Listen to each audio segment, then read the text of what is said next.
Vibrant Gujarat में investment तो बहुत आ रहे हैं, लेकिन आपका कुछ बेनिफिट्स बता सकते हो कि this is the best place to invest? Gujarat के पास 1600 किलोमीटर का पूरा समुद्र हमारे पास ही है। डिस्चार्ज अभी देखिए, इसमें 5000 करोड़ का प्रोजेक्ट है। गुजरात पॉल्यूशन कंट्रोल बोर्ड और सेंट्रल पॉल्यूशन कंट्रोल बोर्ड साथ में मिलके सेम्स जो पूरे आई थिंक इंडिया में सबसे पहले इंट्रोड्यूस किया था। खाली गुजरात में ही 35 सीटीपी ऑपरेशनल है। हाँ, मिष्टी स्कीम, यस। मिस्ट्रीज की जिम में तो हमारे गुजरात के 23 जगह पे ऐसा प्रोग्राम हुआ। माफिया लोग का टैंकर चलता था। अभी जितना पानी आएगा वो पूरा रेन हार्वेस्टिंग के नीचे चला जाएगा। 3650 क्यूसेक पे ले गए। मैंने गांव डीजल मुक्त गांव बनाए। 1,01,28,00,000 रुपया का डीजल सालाना यूज करते थे, तो आज 8 से 10 लाख रुपया में ही पूरा मेंटेनेंस में खत्म हो जाता है। तो गुजरात एक भारत का ग्रोथ इंजन बना है।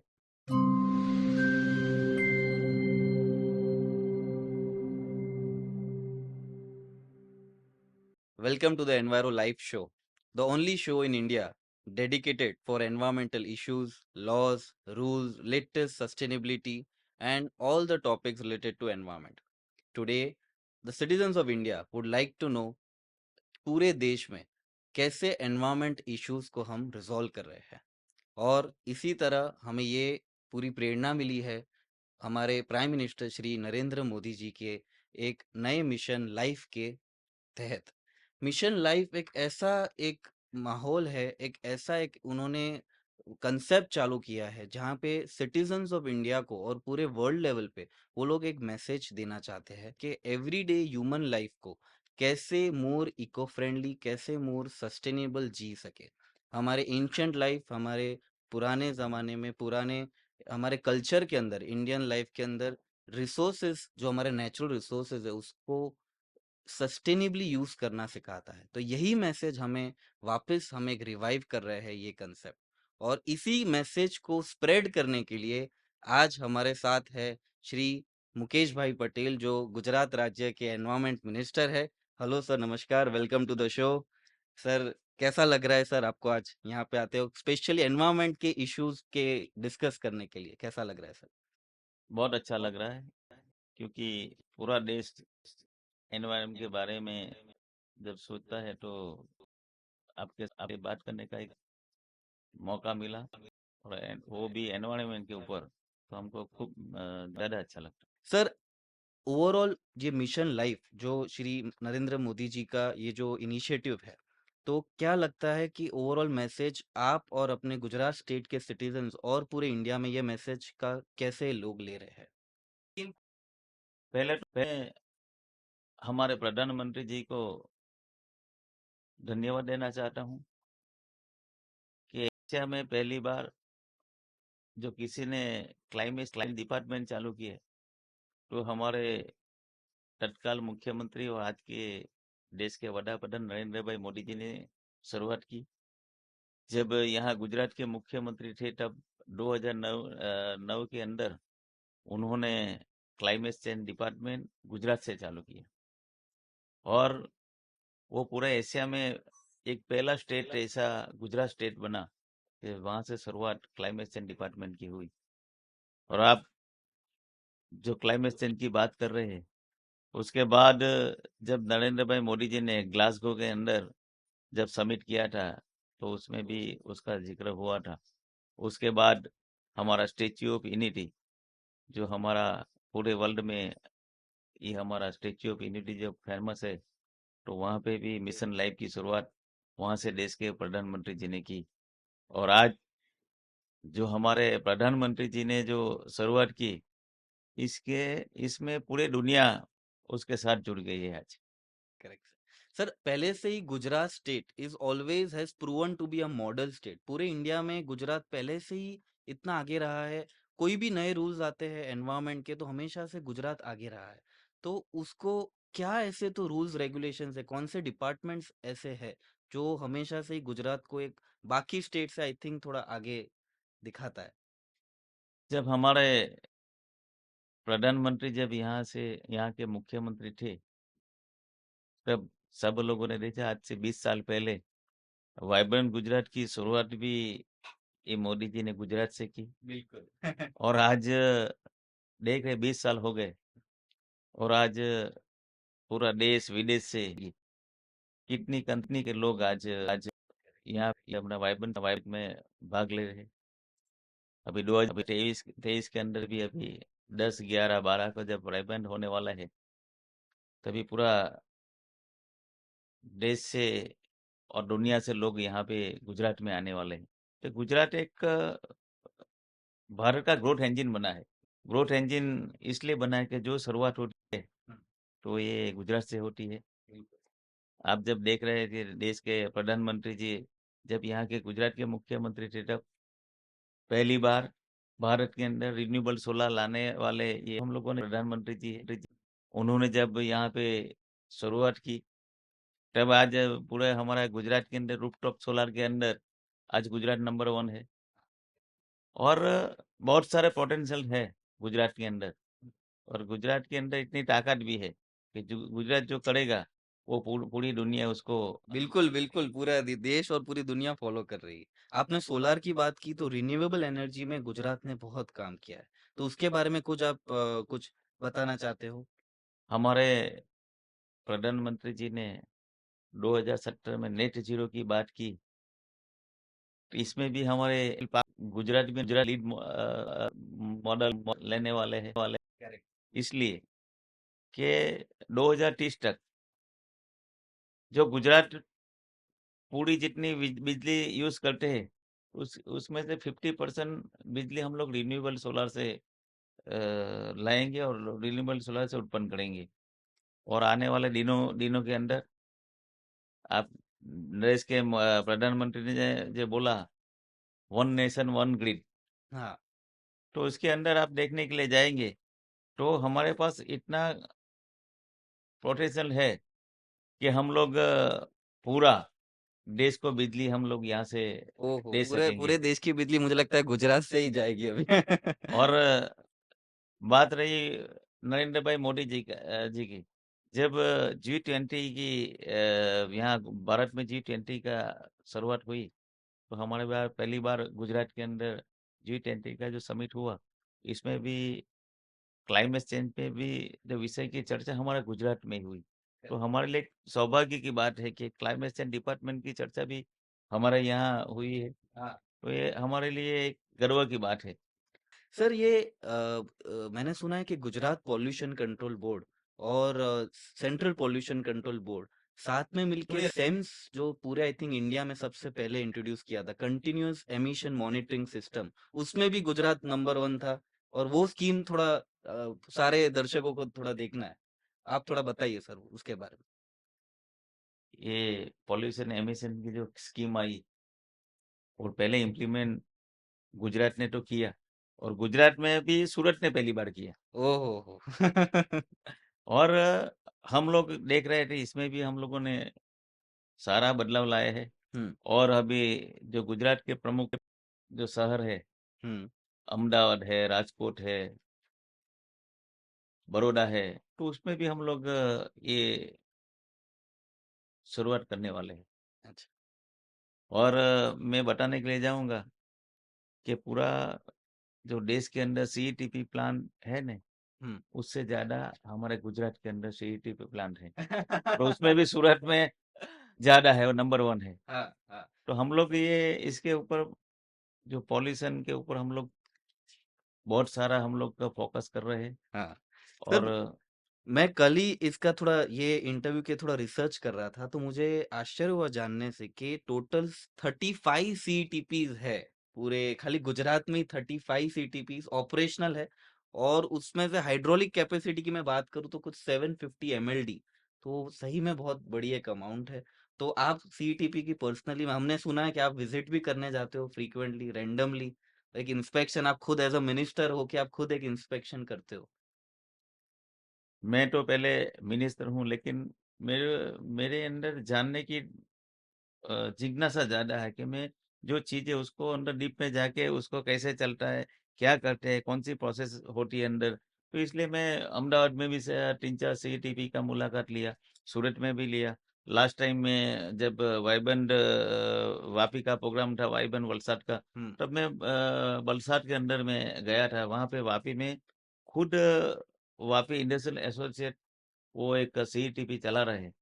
लेकिन मैंने देखा बहुत सारे ग्रीनरी भी उसने बना के रखी है। हुँ, मेरे को लगता है गुजरात में ऐसा पहला सीईटीपी होगा कि उतना हरियाली के अंदर वो सीईटीपी बनाया। ओके। और मैं सब लोग को बोलता हूँ कि इतना जो वापी में बनाया है, उससे भी ज़्यादा हम लोग हरियाली दूसरे सीईटीपी में भी करेंगे। ये तो हमारे सारे व्यूअर्स को definitely I think comment section में हम उसका एड्रेस दे सकते हैं सीटीपी का, जिसको भी विजिट करना हो तो अपने तो वापी विजिट वापी में विज़िट विजिट करके कर आए। सकते हैं। Definitely sir, definitely.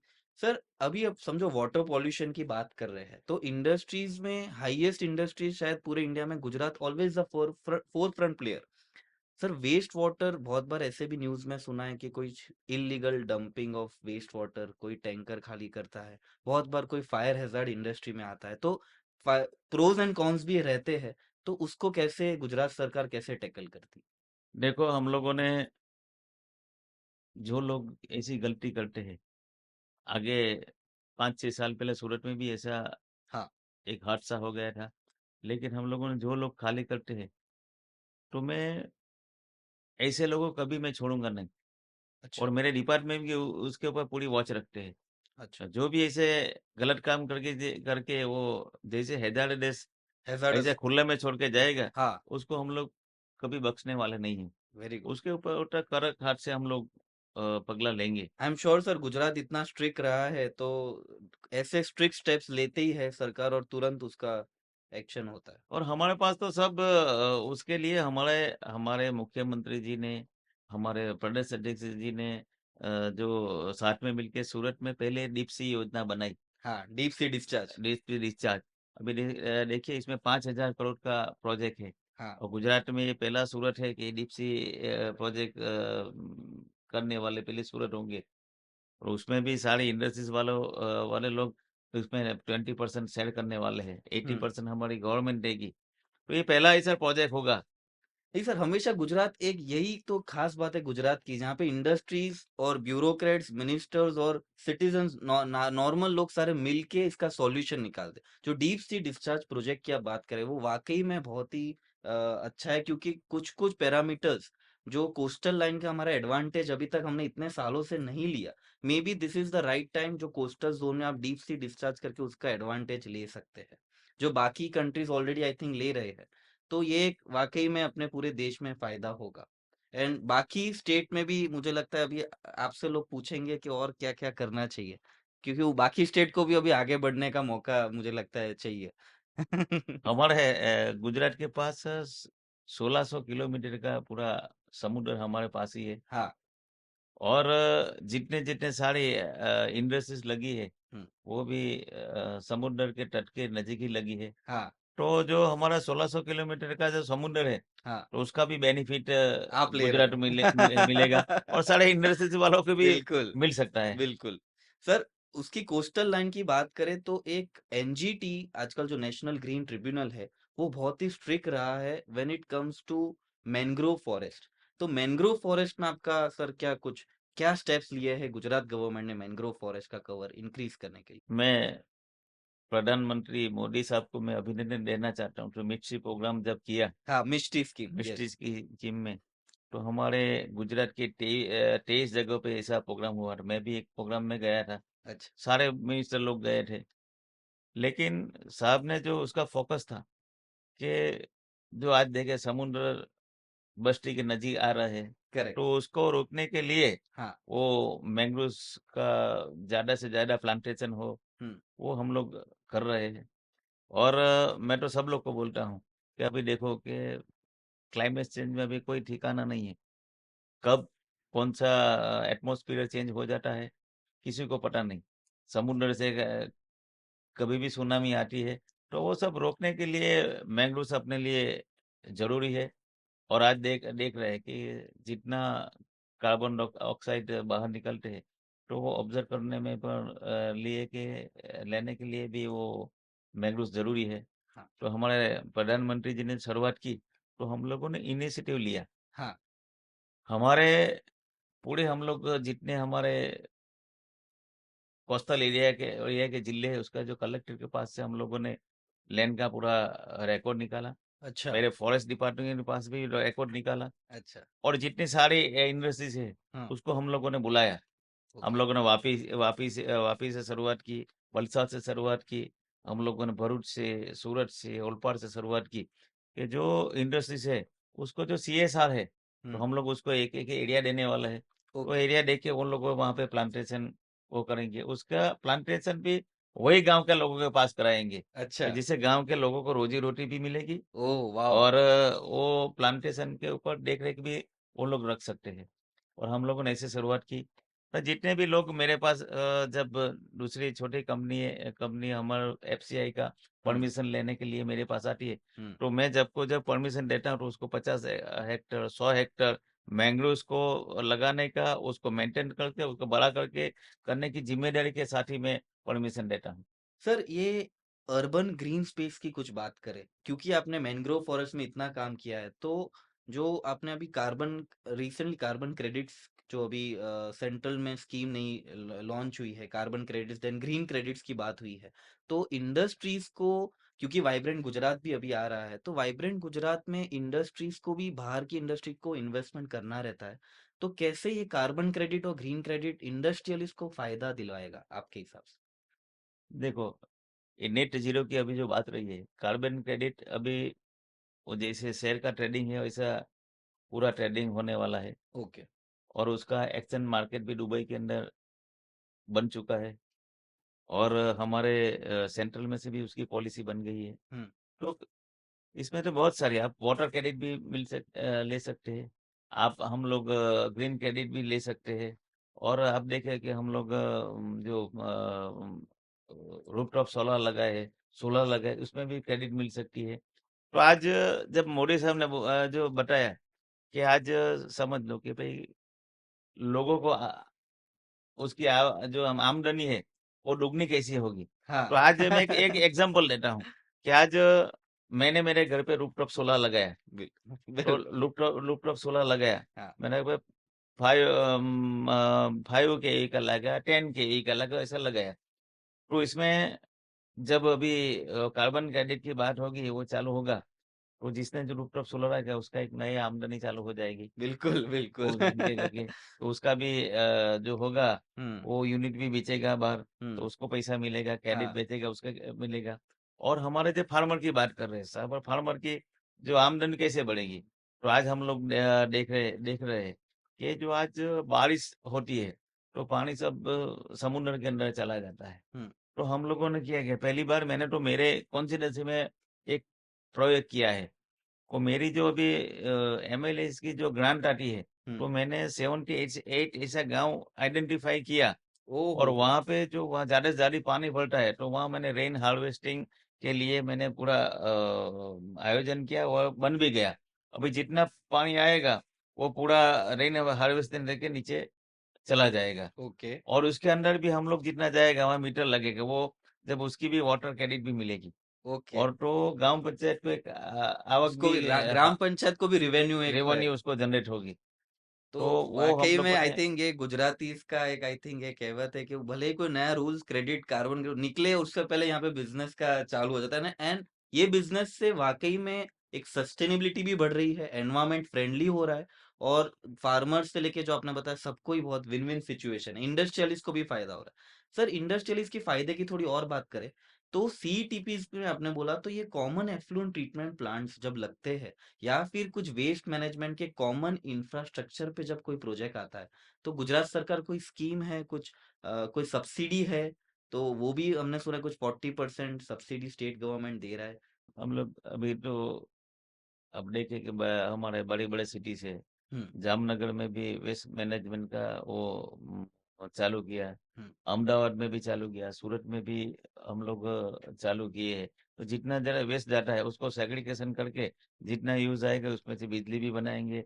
उसको जो होगा वो मतलब उसका फर्टिलाइजर में भी उपयोग करेंगे। ऐसा करके हम लोगों ने एक प्लान तैयार किया है। हम्म। उसके अंदर भी हम लोग आगे काम अच्छा आगे कर रहे काम हैं। करो बहुत सर सर एक सूरत में बायोडाइवर्सिटी पार्क एक बना है जो यही कंसेप्ट पे और कुछ काम करे कैनाल पे पूरा क्रीक था वहां पे बहुत ही गंदा कुछ कैनाल था उसको क्लीन करके बाद में पूरा बायोडाइवर्सिटी पार्क और जिसका ओपनिंग श्री नरेंद्र मोदी जी ने ही ऑनलाइन के द्वारा किया था तो वो भी एक ऐसा ही कुछ इनिशिएटिव है?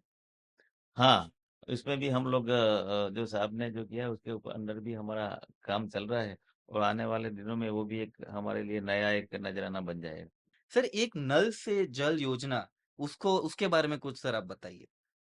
हमारे गुजरात के अंदर पहले जब नरेंद्र भाई मोदी साहब जब यहाँ आए थे, हम्म। तब देखे टैंकर का राज चलता था, और वो टैंकर का राज नरेंद्र भाई मोदी जी ने ही बंद करवाया। अच्छा। और ये पहली योजना सर, वो उसके बारे में भी थोड़े बताइए, क्योंकि कुछ कुछ हमारे यंग व्यूअर्स है जो उनको शायद नहीं पता होगा कि 20 साल पहले, 25 साल पहले क्या होता था। 20 साल पहले, आप जब गुजरात की परिस्थिति आप देखने के लिए जाएंगे, तो पूरी गर्मी के सीजन में पानी के लिए पूरा बवाल हो जाता था। और पानी के लिए आप देखो टैंकर, तो टैंकर किसका था? हम्म। वही माफिया लोग का टैंकर चलता था, अच्छा, माफिया। वही वही पानी देते थे। लेकिन आज जो जनरेशन उसको पता नहीं, आज से 20 हाँ। साल पहले की आज की जनरेशन को पता नहीं कि हमारा गुजरात पहले 20 साल पहले कैसे गुजरे थे। अच्छा। लेकिन आज वो जब नया जनरेशन का जन्म हुआ, हम्म। तब उसका घर पे जाके नल नल खोलेंगे पानी में मिलता डायरेक्ट है। पानी आ रहा है, लेकिन हिस्ट्री बहुत बड़ी हिस्ट्री है। बहुत बहुत बड़ी है, बड़ी है। तो इसके लिए हमारा मोदी साहब ने बहुत मेहनत की। अच्छा। अच्छा। और आज जब मोदी साहब प्रधानमंत्री बने, हाँ। तब 70% में पानी मिल रहा है। 30% ऐसे स्टेट थे कि वहां पे नल से जल नहीं मिलता। अच्छा। और आज आप देख रहे हैं पूरा गुजरात के अंदर नल से जल 100% काम हो गया, और नल से जल से वहां पानी मिलते हैं। और जो टैंकर राज है, वो टैंकर राज पूरा बंद हो गया। हम्म। और जो लोग बोल रहे थे कि मोदी जी दिन में सपना देखने का बंद करो, हम्म। जब मोदी जी ने जब बोला था कि मैं 18,000 गांव में 24 घंटा बिजली दूंगा, हाँ। तो हम लोगों ने बोला था कि नरेंद्र भाई आप दिन में सपना देखना बंद करो। तो नरेंद्र भाई बोला, मैं दिन में ही सपना देखता हूँ, खुली आंख को सपना देखता हूँ। वो सपना मोदी जी ने सच करके बताया। हम्म। और आज हमारा गुजरात के 18,000 गाँव में बिजली 24 घंटे मिलती है। हम्म। और आज हमारे फार्मर को भी हम्म। आज दिन में भी बिजली 8 घंटा मिलती है। पहले बिजली कहाँ मिलती थी? हम्म। 2 घंटा 3 घंटा मान मान बिजली मिलती थी। हम्म। जब हम लोग शाम को, मेरे को पता है, अभी नई जनरेशन को नहीं पता नहीं होगा, पता होगा, लेकिन बिल्कुल। मेरे को पता है जब हम लोग खाना खाने के लिए बैठते थे, तभी बिजली चली जाती थी। अच्छा। ऐसा दिन हम लोगों ने देखा है। देखा है, करेक्ट। और आज 10 मिनट भी बिजली जाएगी हाँ। तो तुरंत फोन हो जाता है। जब मैं पहले अगली टर्म में एनर्जी मिनिस्टर था, हाँ। तब तुरंत सीधे लोग फोन करते, हम लोग सीधा उठाते भी है फोन, अच्छा, अच्छा, ऐसा और मिनिस्टर आप डायरेक्ट फोन फोन उठाते उठाते हैं हो? और बात करते हैं। ओके। और आज देखे तो जितने हमारी अभी गुजरात में जो काम चल रहे हैं, अब देखा अभी इतने साल में कोई बिजली की दिक्कत नहीं हुई। हम्म। हमारे यहाँ पूरे हम लोग हमारा पूरा नर्मदा डैम है वो भी पूरा बड़ा है हमारा। हाँ। ये उकाई डैम बड़ा है, वहां से हाइड्रोलिक से भी बिजली होती है। और हम्म। हमारे यहाँ आप देखेंगे कितने जगह पे हमारा सोलर प्लांट लग गए थे। हम्म। और आज भी हम लोग देखेंगे कि पहले सोलर एक पैनल लगाने का था, तो हम लोग चाइना से मटेरियल, उसका एक भी हाँ, मटेरियल पूरा। यहाँ इंडिया में बनाते नहीं थे। हाँ। गुजरात में, आज गुजरात में कितने प्लांट लग चुके हैं करेक्ट। कि वहां पे अभी चाइना तक जाने की जरूरत ही जरूरत ही नहीं। नहीं है। Make in India, make in Gujarat में सब में। सर, आप ये सूरत सिटी या अहमदाबाद सिटी में इलेक्ट्रिक बसेस भी बहुत आजकल चल रही है, तो वो भी एक इको फ्रेंडली की तरफ आप जा रहे हो एज अ गुजरात गवर्नमेंट, उसके बारे में सर कुछ बताइए। हम देख रहे हैं कि सूरत में पहली बार, सूरत महानगर पालिका ने पहली बार उसने इलेक्ट्रिक बस की शुरुआत की। आज आप देखेंगे सूरत में पूरा हम्म। इलेक्ट्रिक बस आज बीआरटीएस में दौड़ रही है। ऐसा पूरा शहर में, सूरत में देखो आप, अहमदाबाद में देखो, सारा जितना बीआरटीएस में अभी नई वही चलती है, इलेक्ट्रिक बस ही चलती है। अभी तो इलेक्ट्रिक स्कूटर आ गया, इलेक्ट्रिक मोटर आ गई, हम्म। अभी जमाना ये वो आ गया। तो एयर पॉल्यूशन के भी मतलब के पीछे Gujarat government is very proactive, and vehicular emission को कम करने के लिए भी आपने इतने अच्छे स्टेप्स लिए। सर, गुजरात गवर्नमेंट के खास करके गुजरात सिटीजन्स को शायद ऐसा भी कुछ डर रहता होगा कि शायद इंडस्ट्री की वजह से अपना अपना गुजरात भी दिल्ली जैसा ना हो जाए, कि शायद क्योंकि वहां पे PM10 PM2.5 जो एयर पोल्यूशन के रिलेटेड जो बहुत इश्यूज है, खास करके अभी जो हम विंटर सीजन की बात करें, तो उसमें आपके हिसाब से सर क्या लगता है कि what are the government taking steps? हम लोगों ने इसमें भी सारे मॉनिटरिंग के लिए हम लोगों ने एग्जाम्पल के तौर सूरत में भी 2-3 कंपनियों को बुला के कहाँ-कहाँ कितना-कितना पॉल्यूशन होता है, हम लोगों ने पूरा सर्वे चालू करवाया है। और उसपे भी हम लोग ज़्यादा चयन पे क्या हो रहा है, किसकी वजह से हो रहा है। और अभी आने वाले बजट के अंदर भी हम लोगों ने ज़्यादा से ज़्यादा लोग को रूफटॉप सोलर अभी भी नई स्कीम आने वाली है, तो उसमें भी लोगों को रूफटॉप सोलर पे में सोलर का उपयोग करेंगे, ऐसे भी जाएँगे। हम्म। हम लोग आने वाले दिनों में हम्म। वो भी सोच रहे हैं कि जो अपार्टमेंट है उसमें तो उसका भी टेरेस बहुत छोटा रहता है, तो उसको भी कैसे करके हम लोग रिन्यूएबल सोलर उसको पहुँचाएँगे, हम्म। वो भी आने वाले दिनों में हम लोग प्लानिंग कर रहे हैं। सर आप इथेनॉल जो नितिन गडकरी साहब का जो इनिशिएटिव है, इथेनॉल ब्लेंडिंग फ्यूल और हाइड्रोजन फ्यूल, तो कुछ ऐसा कुछ गवर्नमेंट गुजरात गवर्नमेंट कैसे इनिशिएटिव ले रही है वो विजन को कवर करने के लिए सर? आज हम लोग देख रहे हैं कि इथेनॉल कि हमारे पास जो शुगर केन है, हाँ तो शुगर केन वैसे तो साउथ गुजरात के अंदर ज़्यादा शुगर मिल लगी है। हाँ हाँ, वन ऑफ द और हाईएस्ट आई थिंक पूरे इंडिया में, यस। और पूरा मतलब इंडिया मिला के हम्म। आप लोग देखेंगे तो 8% से ज़्यादा इथेनॉल ये शुगर केन में से उत्पन्न नहीं कर सकते। और हमारे प्रधानमंत्री जी ने 2025 तक 20% इथेनॉल वो पेट्रोल में ब्लेंडिंग करने की बात की है। हाँ। तो उसको हम लोग कैसे आगे बढ़ाएँगे? हम्म। तो इसीलिए भी हमारे प्रधानमंत्री जी ने जो अपना चावल है, चावल का एकदम छोटा-छोटा टुकड़े इसमें इथेनॉल बना सकते हैं। अच्छा। और जो मक्का है, मकई, यस। मकाई, या। तो मक्का के अंदर से भी हम लोग इथेनॉल बना सकते हैं। ऐसा वो सेंट्रल गवर्नमेंट ने स्कीम बनाई। हम्म। हमारे गुजरात गवर्नमेंट ने भी स्कीम बना ली। हम्म।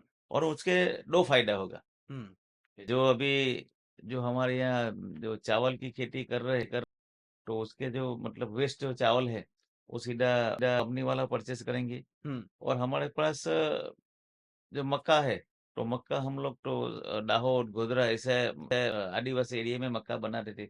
वो भी वन टाइम वो क्रॉप लेते थे। हम्म। लेकिन हमारे पास अभी जो ये स्कीम आई, हम्म। जो हम लोगों ने पॉलिसी बनाई, तो उसमें भी गुजरात के अंदर लगभग 5 के 6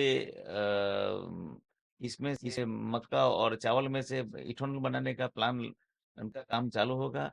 आई थिंक अगले मई जून में प्लान चालू भी हो सकते हैं। अच्छा। तो आने वाले दिनों में जो वन टाइम क्रॉप में वो मक्का बना हम्म। वो साल में 3 बार भी ले सकते हैं, ऐसा भी वो सीड्स लाए हैं। तो उसमें फार्मर है उसको भी आमदनी बढ़ेगी। हम्म। और ये पहले देख रहे थे कि चावल तो बारिश के सीजन में चावल बनाते थे। हम्म। और आज पूरा हमारा जो कैनल का रिनोवेशन जब मोदी साहब गुजरात में थे, तब हमारे जो उकाई से जो पानी थे, वो हमारा सूरत और नवसा साउथ गुजरात पूरा उकाई डैम के अंदर से चलता। हम्म। तो आप देखेंगे कि उकाई में पहले कैनाल थी उसकी कैपेसिटी बहुत कम थी। हाँ सिर्फ हाँ। 2250 क्यूसेक की कैपेसिटी हम कैफे। पानी करेक्ट। लेके जा रहे थे। हाँ। लेकिन धीरे-धीरे लोगों का क्रॉप पैटर्न बदल गया। ओके। पहले हम लोग 4 महीना ऐसा खेती खुली छोड़ देते थे। हाँ।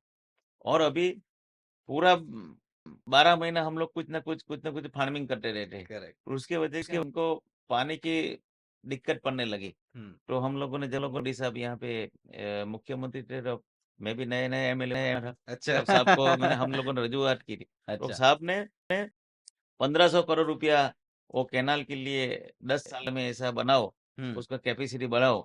तो साहब ने मंजूर करके ऐसा स्टेप वाइज़ दिया था। हम्म। तो आज जो कैनाल 2250 क्यूसेक की कैपेसिटी पानी में जा रही थी, हम्म। और आज उसको 3650 क्यूसेक पे ले गए। ओहो। और जब एक क्रॉप पैटर्न की बात करता हूँ, तो तब जब कैनाल 2250 की कैपेसिटी पे चल रही थी, तब हमारे मैं तो मेरी की बात कर रहा हूँ, हम्म तो वहाँ 3000 हेक्टेयर में ही वो चावल की फार्मिंग करते थे। हम्म और आज 18,000 हेक्टेयर में उसका फार्मिंग हो रहा है 18,000 हाँ 18,000 हेक्टेयर में चावल की खेती वो हो रही है, फार्मिंग खेती फार्मिंग हो होती रही है। है। वाह। और दूसरी बात, हम्म और ये पहली बार ऐसा हुआ कि मेरे चुनाव क्षेत्र के अंदर 188 करोड़ का पहली बार चावल का आमदनी के वैल्यू हुई।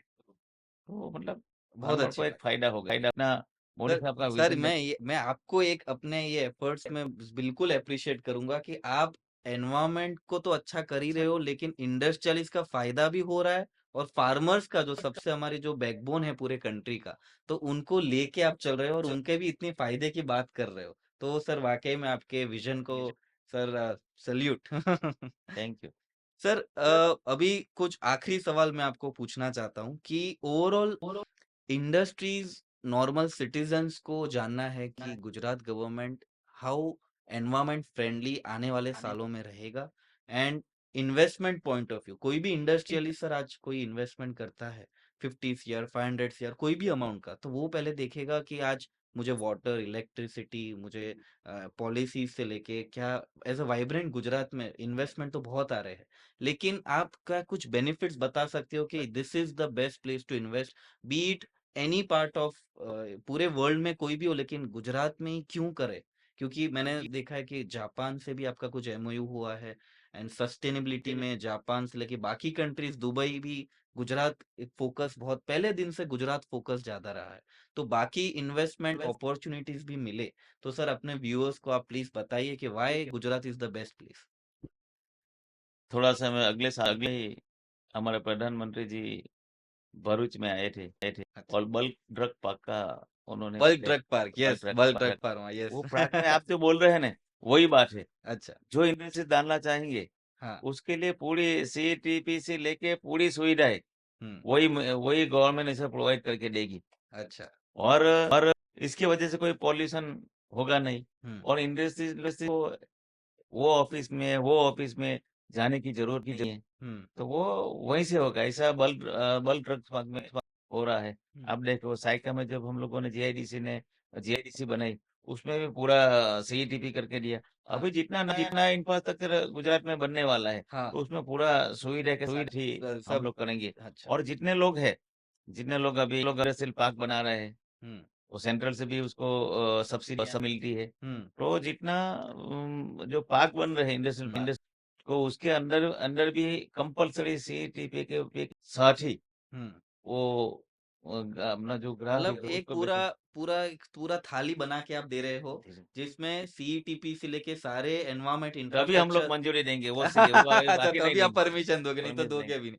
बहुत अच्छा इनिशिएटिव है सर, इसीलिए आई थिंक सारे इंडस्ट्रियलिस्ट को भी मतलब गुजरात में ही जुड़ना है और जुड़े रहना है और कहीं जाना भी नहीं है। बिल्कुल सर।